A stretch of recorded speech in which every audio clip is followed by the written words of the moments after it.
so it's Georgina on What's Up Cayman. Are you ready for the history question? What year did women get the right to vote in the Cayman Islands? Comment down below, comment down below. So last week I asked you guys where you were planning on studying, if you had any tips for your university or college or the place that you're studying in, and I got some great responses. So thank you guys. So let's just get right into it. Some of the tips I got for schoolwork and just general university life was be organized and make your deadlines a priority. Never, ever, ever plagiarize. Find a system that works for you. Always back up your files and actively participate in and out of class. Organize yourself, make sure you're comfortable with the facility. Don't be afraid to drop a class that you don't like, and don't be afraid to change a major if you want. Explore with no limits. Smart.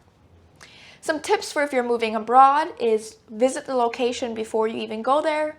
Prepare for a culture shock or a weather shock. Research the rules and the laws in that country. Check your insurance policies, your important information, your medical history, and be prepared for the unexpected. Also, anyone with a government scholarship, make sure you take a picture of every receipt you own because you have to send it back for proof.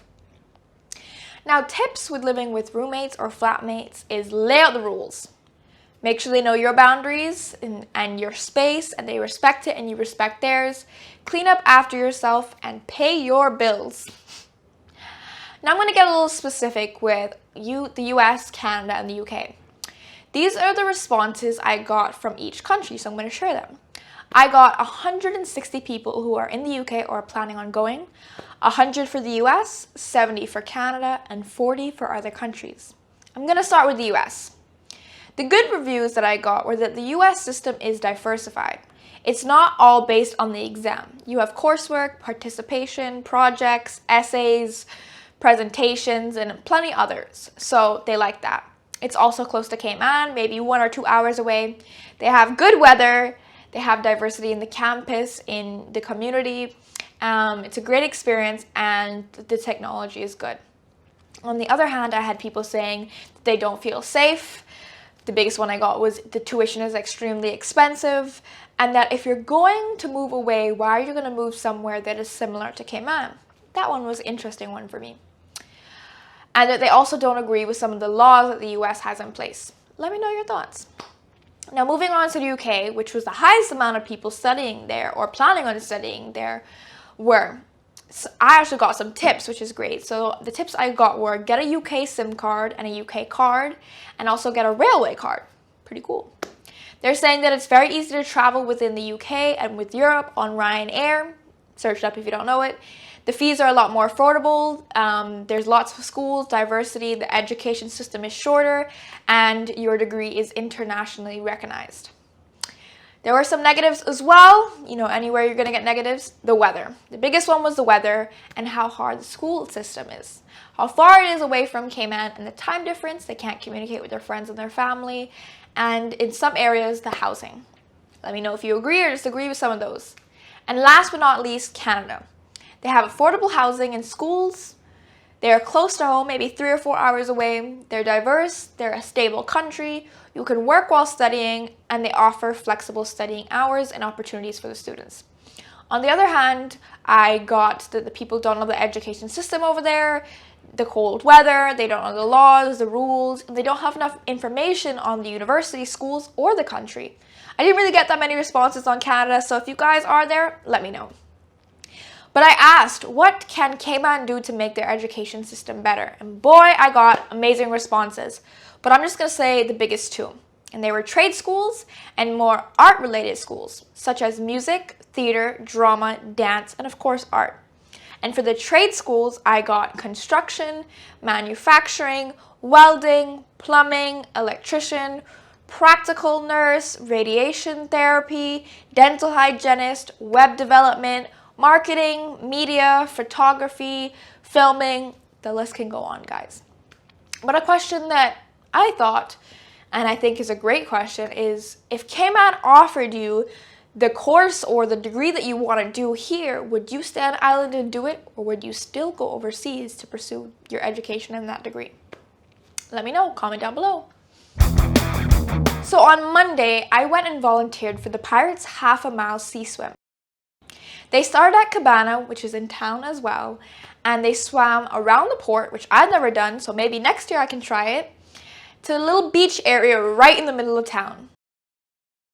They had to go around certain buoys and obstacles, so it wasn't as easy as you guys think. And even though it was half a mile, I think I would be the last one, the very, very last one. They had 107 people who swam of all ages. There were some kids under 10 that shocked me.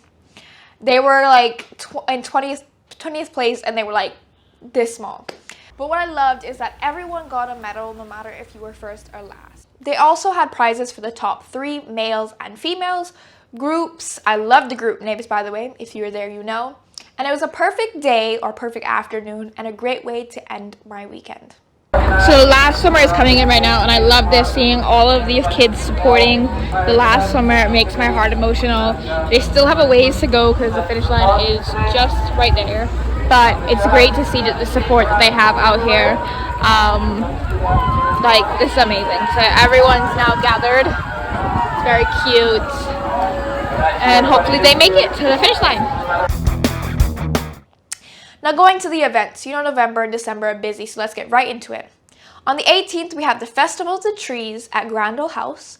On the 19th, we have the Pirates Pooch Parade and the closing fireworks, as well as the tree lighting and holiday market at Cayman Bay. On the 20th, which is a Sunday, we have the Pirates Against Plastic Cleanup and the Universal Children's Day 5K at Safe Haven. On Thursday the 24th, Salty's, The Brasserie, Tilly's, Union Grill, Miss Piper's, Tucka, and the Ritz are celebrating America's Thanksgiving. On Friday is the 25th and is Cayman Brack's Pirates Fest, Boogie Night at the Wharf, and the start of a Playhouse Family Christmas at Prospect Playhouse. Spice, unfortunately, has been postponed until further notice, and we wish her a speed recovery. Now guys, we're going back to the history question. Comment down below, let me know your answers, let me know your answers. Come on, come on, come on. Women's suffrage in the Cayman Islands was granted in 1959.